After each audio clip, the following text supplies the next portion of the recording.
یا ربنا ارحم لنا یا ربنا ارحم لنا یا ربنا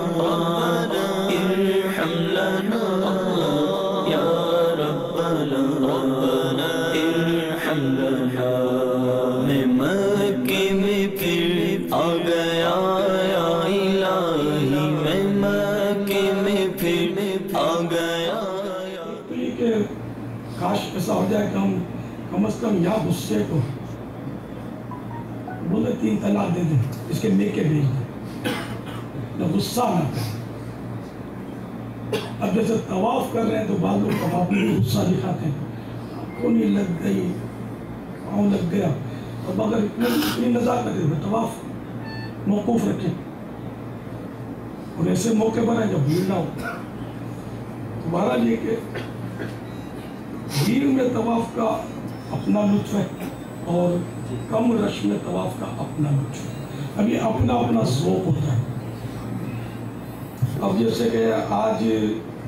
ہم نے بھیڑ میں طواف کرنے کی سعادت پہلے محبت اتنے زیادہ ہو گئے اور خامہ خواہ کا مجھے پروٹوکل دینا شروع کیا اور ہٹو بچو ادھر یہ تو بہت پریشان ہو گیا کہ یہاں تو عاجزی اور مسکینی کا مقام ہے اور یہاں یہ کیا ہو رہا ہے سمجھانے کی بھی کوشش کی لیکن بہرحال ہر ایک کا ذہن بنا ہوا نہیں ہوتا سینکڑوں جمع ہو گئے تھے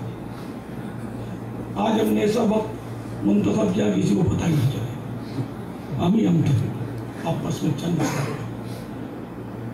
بابو جب بھیڑ میں بعض اوقات پھنسا جس سے کہ اس طرح بھائیوں کو نہیں ہوتا کہ اس کو نکال کے بچاؤ اور میں لطف اندوز ہو رہا تھا مجھے وہ جنت کا تصور ہوتا تھا کہ وہ جنت میں جب داخل ہوں گے تو کندھے سے کندھے چھل رہے ہوں گے یہ بھیڑ تو کچھ بھی نہیں ہے